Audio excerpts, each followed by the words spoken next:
They say everyone carries a story inside them, one they never tell, one they're afraid the world might not understand. But what if I told you? There's a story they don't want you to hear, not because it's forbidden, but because once you know it, you'll never see life the same way again. This isn't a story about fame or fortune. It's about a man named Daniel, an ordinary person living like most of us do, following the rules, working hard, waiting for happiness to arrive someday. He believed that if he just kept doing what he was told, everything would fall into place. But life has a strange way of waking us up, sometimes quietly, sometimes with a storm. Narrator, steady detached tone. Daniel lived in a small apartment, worked a stable job, and followed the routine society expected of him. Every morning, same coffee, same phone scroll, same walk to work. He'd sit in the same chair, stare at the same computer screen, smile at the same people who didn't really see him. He wasn't unhappy, just numb. And that's the secret so many people live with. Not pain, not chaos, but emptiness, a quiet kind of hopelessness that doesn't scream, but slowly drains you until you forget what you're even living for. One evening, after another long day, Daniel came home and sat by the window. Outside, the city lights flickered like stars trapped in glass towers. He thought about his life, not what he had, but what he'd lost, his curiosity, his excitement, his spark. He remembered being a kid, curious about everything, dreaming about adventure, believing he could do anything. But somewhere along the line, someone told him to be realistic. Someone told him to play it safe. Someone told him to stop dreaming, and he listened. That night, something in him broke, or maybe it woke up. He looked around his apartment, realizing how empty it truly was. The walls bare, the air stale. His dreams, the ones he used to chase, had turned into shadows. He whispered to himself, "Is this all there is?" Then he noticed something. On his desk, a small notebook, one he hadn't opened in years. Inside, sketches, ideas, plans for a creative project he'd once abandoned. As his fingers brushed over the pages, he smiled for the first time in a long while. There was something sacred about those old dreams. They reminded him of who he was, before the world told him who to be. He didn't know it then, but that small moment, opening that forgotten notebook, was about to change everything. Because when you start to remember what you once wanted, you also start to remember what you've lost. And when you see what's been stolen, your passion, your time, your purpose, you can't unsee it.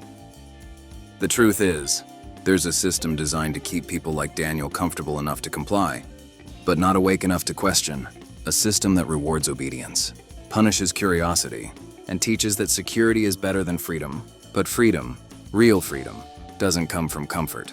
It comes from courage, and Daniel was about to discover that for himself. The next morning felt different. Daniel couldn't explain it, but something inside him had shifted. As he got ready for work, that old notebook sat open on the desk, a silent reminder of who he used to be. He stared at it for a long moment, then closed it and left. But all day, he couldn't stop thinking about it. During lunch, while his coworkers talked about gossip and promotions, Daniel's mind drifted elsewhere. He wondered, does anyone even question if this is really living? That night, Daniel came home, sat down, and opened the notebook again. Page after page, his younger self stared back at him, ambitious, fearless, alive. A quiet fire began to burn inside. He wrote down one simple line. What if I tried again? It sounded foolish, childish even. But that's the thing about rediscovering your dreams. They make you feel young again. Days turned into weeks. Every evening, Daniel worked on the dream he'd once buried. It wasn't about money anymore. It was about meaning. For the first time in years, he felt alive. But not everyone understood. When he told a friend about his idea, they laughed. You're almost 35, Daniel. You can't throw your career away for a fantasy. He smiled politely. But inside, something whispered back, watch me. At work, his performance slipped. Not because he didn't care, because he was awakening. His boss called him in. Daniel, your focus seems off. Is everything okay? He wanted to scream. No, I'm tired of pretending this is life. But he just said, yes, just tired. That night, he stared at the ceiling, and the question came again. Do you really want this life? By morning, the answer was clear. He handed in his resignation letter and walked into the sunlight with nothing but a head full of dreams. At first, things were hard.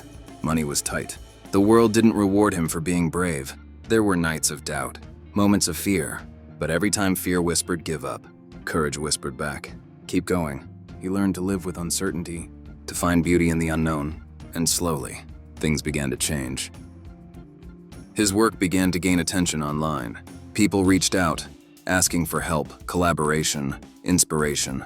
The same people who once called him foolish, now called him fearless. But Daniel didn't care about recognition. He did it for peace. He realized something the system never wanted him to know. The safest path isn't safe at all. It's just silent failure stretched over a lifetime. Then came the offers. Brands, publishers, sponsors. They said they could help him grow if he followed their formula. Be more positive. Avoid controversy.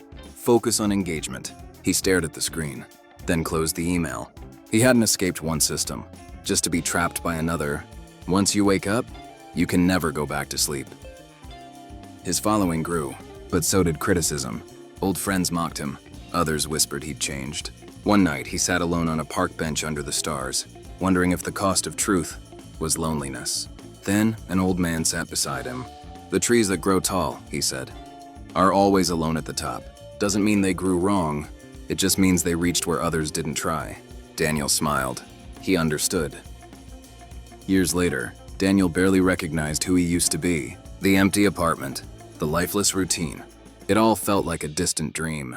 He wasn't rich, but he was free and at peace because his life was finally his own. When people asked, "What's your secret?" he'd smile and say, "The system doesn't want you to think for yourself. Because once you realize you don't need their approval, their rules stop working." Freedom, he learned, isn't found when you escape the world. It's found when you stop being afraid to live in it, on your own terms. The story they never want you to hear is that you're already enough. So listen, break free, and write your own secret story. The one no system, no fear, and no rule can ever silence again.